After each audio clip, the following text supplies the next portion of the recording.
William Hill sponsors Joshua versus Brazil on Sky Sports Box Office.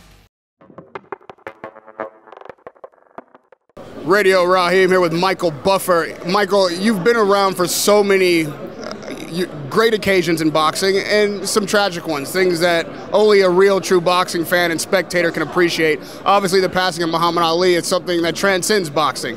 But for a guy who's been around, been so close to the sport for so long, how did it affect you? Well, I always consider myself to be Ali's greatest fan, along with millions of other people that felt the same way. With me, before I was ever even in the sport of boxing or had anything to do with it, as a fan living in the Philadelphia area, I used to drive to Deer Lake, Pennsylvania, back in the early 70s when he started training there. And he opened that camp after he had lost to Kenny Norton. And a lot of the fan base sort of drifted away because they thought maybe, well, he lost to Frazier, now he lost to Norton, maybe he's not the same fighter. And I used to always go there. It was a 2-hour drive for me. I became like a regular visitor. I was accepted by Ali. This is the early 70s. I had long hair and, wore the flowered shirts and all that.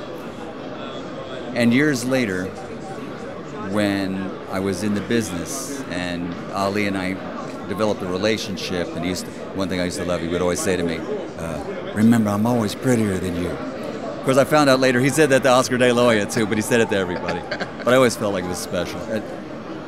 I never told him or asked him. I said, do you remember the long-haired boxing geek that used to come up and visit you 35 years ago? And I just never let that go. But it was just something special in the past that I never thought I'd be doing a job like this, that I'd end up in the Boxing Hall of Fame and have a fighter like Muhammad Ali know my name and recognize me as somebody in the business. But he was something special. I mean, when we say, well, was he really the greatest of all time? In so many different ways, he was the greatest of all time. And he came from an era where he made a stand against going in the military, which was even broader than that. It was a stand against all the things that African Americans and many minorities had to go through in the United States. They had the civil rights legislation in '64. He won the title in '64. He was stripped of his title in '67 or '68. And it was pure racism. You can't deny that. The religion that he embraced was called black Muslims. We never said white Catholics or yellow Buddhists or anything like that. But all of a sudden, you had to put that moniker on it. And it just almost proved what was going on. And I remember I was in the Army in '65, stationed in South Carolina. And even though it was against the law, you still had white and colored on water fountains and on doors of stores. It was there. And he ripped that Band-Aid off to a lot of people and let people see the scab, that you had to acknowledge that things needed to be straightened out. So he was so much more of a messenger of wake up everybody, wake up people, look at what's going on. And he proved it by giving up millions and millions of dollars in his prime. So few athletes today make stands like that, really make a point of impressing upon their fan base morals and ethics and character. How do you think Ali not just influenced the world, but the world of boxing? You think that fighters, what do you see when fighters come in the ring? Like, for instance, Anthony Joshua comes in with the white robe dancing. We see little flashes. Can you talk to me about things that you see from other fighters that embody Ali? Yeah, you mentioned AJ. I didn't even realize this. I noticed he wore like the plain white robe with his name on the back. And then when Ali passed, I read some quotes that he said he always did that as a tribute to Ali.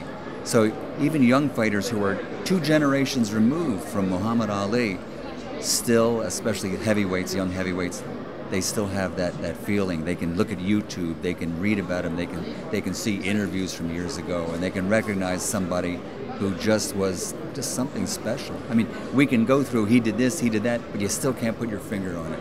And when he walked into a room, everybody knew he came into that room. And AJ seems to have that quality too, I have to admit. You've been here in London for a lot of his fights, and when he comes into a press conference, when he comes into a room, you're a fan, you're a follower, the people in the audience say, yeah, but there's still something, seems to be something special. So maybe, you know, we see something that he groomed himself to be from learning from Muhammad Ali. And lastly, you've been in the ring and said so many names of legends, and the crowd reacts and you feel the energy, but nobody feels it like you. You're right in the center of the energy. Has there ever been a fighter or a fight that reverberated through you energy-wise like you would imagine when you say the name Muhammad Ali in a boxing arena? Yeah, you know, there's been quite a few. You know, I feel a lot of energy when I introduce Triple G. Here in the UK, when I introduce AJ and the place goes crazy. When I would introduce Joe Calzaghe in Wales in front of 55,000 people, it's like, wow. Vladimir Klitschko in some of those indoor football stadiums in Germany with title defenses.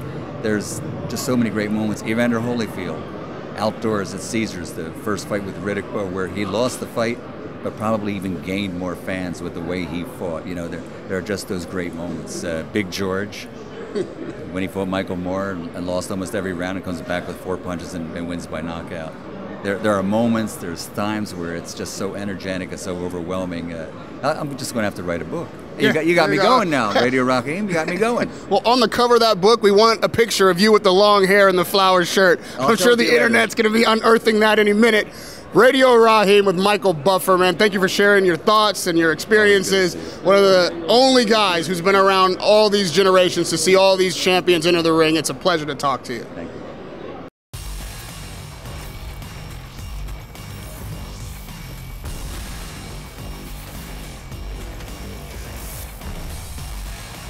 William Hill sponsors Joshua versus Brazil on Sky Sports Box Office.